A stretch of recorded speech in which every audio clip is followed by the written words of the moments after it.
Hey guys, welcome back to the channel. Welcome to another video of Marvel Contest of Champions. We are continuing our series on easy path for completion on X 7.1, and today is going to be X 7.1.5 with Electroluke as the boss, and we'll be running Life Cycle and the Hurtlocker path. Before we do, guys, make sure to subscribe to the channel and like the video, comment down below. All of that really helps me out a lot. The second path that you can run can be energy adoption, fire and poison. So champions like Red Hulk, Mephisto will work amazingly well. Also, you can bring a ghost and you can continue to phase all of those poison and incinerate charges and bring them big fury. So she helps as well. Again, they're going to be three different bosses: Electroluke, Punishing Angel, and Carnage. So we will be facing Electroluke. So more on him once we get into the video. My team for this part is going to be all life cycle counters, so it's going to be Warlock, Archangel, and there's a lot of metal champions. I'm going to bring in Red Magneto and also Doom. He's also good against life cycle along with Captain America Infinity War. So yeah, now if you're not sure what is life cycle, you can just see it on the bottom right of the screen. Life cycle is the shield on the defender that keeps him from dying, and every time you try to kill him off, he will regenerate some health. Now the way to go around it is to keep knocking him down during the fight and disable the shield. So every time you disable the shield, it's prolonged. So when the shield turns pink, it's more than 3 seconds. So all you have to do at that point is to either have a champion who has heal block or heal reversal. Somebody like Void or somebody like Warlock, they work amazing. Or if not, you can just bring the champion down to 5% and have a L3 ready, and you can knock them down, and as soon as the shield is disabled, you can use the L3 and kill them off. I hope that explanation made sense and helps you guys. And the second important note is going to be Hurtlocker. That prevents you from using the same special attack twice in a row. If you do, you get a big chunk of damage after a little while, after a cooldown timer, but if you use a heavy attack within that, you can dispel that damage off of you. I hope that helps. So the first fight in this path is against a very annoying Mr. Sinister. So make sure to bring in champions that have heal block or some kind of heal reversal that can help against him, and then you can slowly bring him down. In my case, I'm going to use a Warlock. Just keep those virus charges up and spam my special 2 so the virus charges can refresh, so he does not heal back any critical damage that I do to him. You can use Dr. Voodoo as well. The poison damage will be great against him. Torch as well, Doom as well. So there's quite a few champions that you can use here. One final note before we jump on to the next fight is technical suppression. So that is a helpful node for the attackers that helps the tech attackers to apply heal block whenever they use specials on the defender. So if you bring in tech champions, they will be amazing for this whole part because they will be applying constantly heal blocks when you use your specials.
Next one up is going to be Ultron OG, who is also a metal champion. So in my case, I'll be bringing in Red Magneto. You can bring in other champions as well, but Magneto will be really amazing against him because for metal champions he reduces their healing ability. So even if he goes down to 0% and if life cycle kicks in, he will not gain any health on him, and I can just simply use a heavy attack and kill him off.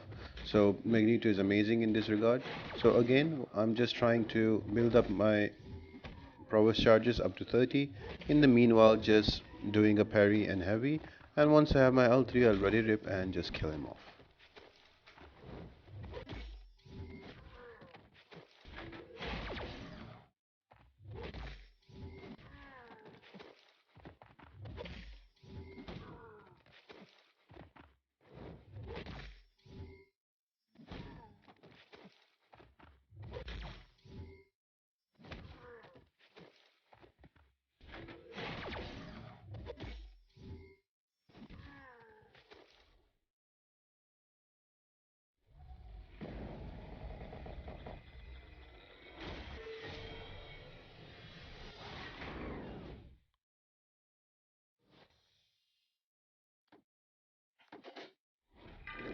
Next fight is going to be against an old man Logan. Again, he is a metal champion, so Magneto will work here as well. A little bit of workaround with Magneto in this fight is once you have your 30 prowess charges and the life cycle shield is down on cooldown, you use your L3, but he will not take any bleed damage because of his ability. You have to bait out a special that will cause him to dispel all the bleeds and give him shrapnel damage, and he will lose a lot of HP from there, and you just repeat the same process and he will die really quickly. You will also notice that I have a passive fury on Magneto. That is because I'm using a 6-star champion, and in all of 7.1 there is a global node that is 6-star power. So whenever you use a 6-star champion, you get extra attack rating, that is I think around 750 for every 6-star champion used. So try to use 6-star champions, that will help you kill the defenders and the bosses more quickly, but if not, 5-star champions work as well. And once I use an L3, because Old Man Logan is a hero champion, I will get an extra fury as well. That is ability of Magneto after using an L3, so that will help me bring down all of these champions really fast.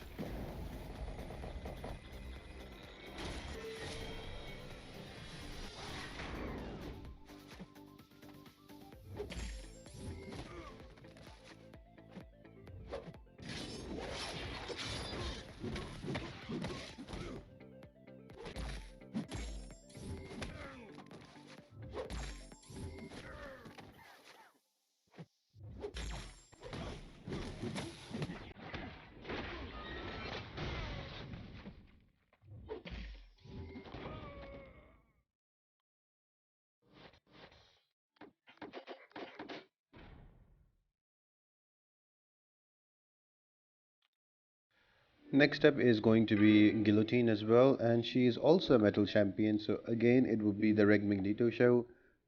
I'm sure by this time you're tired of me using Magneto again and again, but his buff is just amazing, and there's a lot of metal champions, so yeah, he makes short work of them, and he's also a 6-star, so why not again? So again, same thing, just parry, heavy, that will disable the shield as well, prolong it as well, and then once you have 40 prowess, knock her down, wait for the shield to go cooldown, and then let L3 rip, and that will kill her off.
And finally, we have a non-metal champion that is going to be a Sabretooth.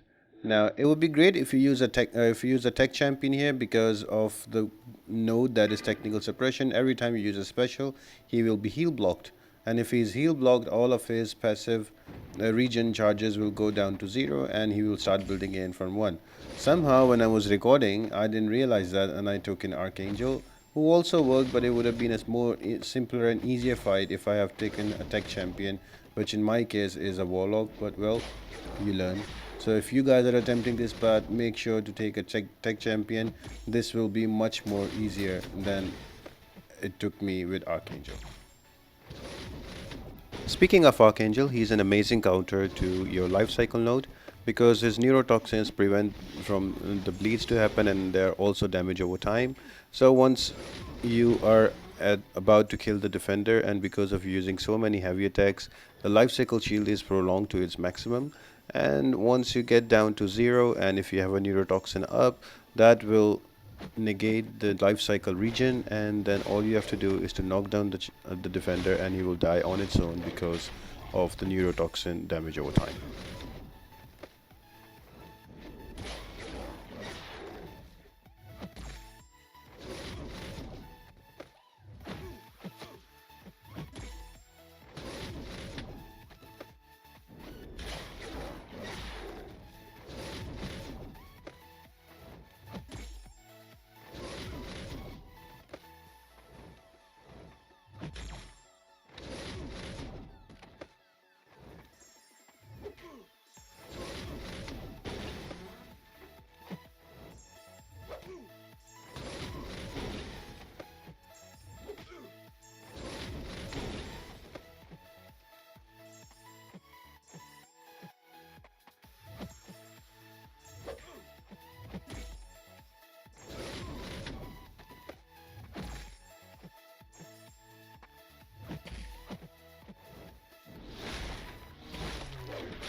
And the final defender before the boss is going to be a Guilly 2099. She is also a metal champion. So again, I'm just going to bring in Magneto, repeat the same process. And because she's a robotic champion, she will die in only one L3. So again, build up your prowess charges to 40, knock her down, and then just use an L3. And she dies really quickly. One amazing thing about Magneto, because he will magnetize Guilly 29, so even if she goes invisible in her digi-cloak, you will not miss any hits, and that's a really added advantage with having a Magneto and reducing ability accuracy of our metal champions.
So the final boss fight is against an Electroluke, who can be very annoying as well. He is a combination of Luke Cage and Electro, so he will get the indestructible charge after every cooldown for Luke Cage, and then from Electro he will get all his specials, and also he will get return damage. Now he also has some nodes that can be really annoying. The first one is Arrogance. Is for every 10 hits on your champion's meter, you are going to get a falter on the 11th hit. So the 10 hits will connect. As soon as you go for the 11th hit, there will be a falter. So you need to make sure that you parry him before you use the 11th hit, and then you just swipe back and you can avoid that. It's easy to say, but during the fight it becomes really annoying, so you need to keep an eye on your combo meter and make sure you do it. Otherwise what happens that you miss a hit, he retaliates, and because of the combo party he gives you a big damage in one hit and you just die. If you're not aware of combo party, is for every 10 hits on the combo meter, you gain permanent 500 crit damage. But if you get hit, you lose all of that and you take 40% of the damage of all of that from the defender. So it hits pretty hard. So yeah, once you have understand all of that, now we can talk about what champions you can use. You can use quite a few champions here that do not take return damage. If you use any energy based champions, you will not be taking any damage return from him. So there is one of the champion is Havoc. You can use him, he will not take any damage from him. You can also use a Namor with 200 sig. He will return all the damage because of his sig ability. Or you can always Quake this fight, because Quake is not going to touch him even, and you can always kill her without even activating the indestructible charge. Then again, you also have Aegon, so you can use him above 500 combo meter because he will not take any return damage. In my case, I'm going to use a Falcon, which I find him super easy for this fight. I'm just going to swipe back, hold on, and let the red wing scan on him, and once it's ready, then I just go on and hit him without worrying about the arrogance node as well, because once the scan is on him, I don't have to worry about missing or anything. I would just go in, keep hitting him, and with the criticals and an L2, Luke Cage dies really quickly. You just need to dance around whenever your red wing goes on to cooldown, and once he's ready, you just put the scan on him and you go in and you kill him off. I hope you guys really enjoyed the video and you find it useful and it helps you do your easy completion for 7.1.5. Just one video remaining in this series, guys. After that we will start with exploration videos. If you enjoyed the video, make sure to leave a like, comment down below, subscribe to the channel. All of that really helps me out a lot. I would love to hear from you guys what strategies you took for the Electroluke. And apart from that, guys, I hope you all have an amazing day and I'll see you next time.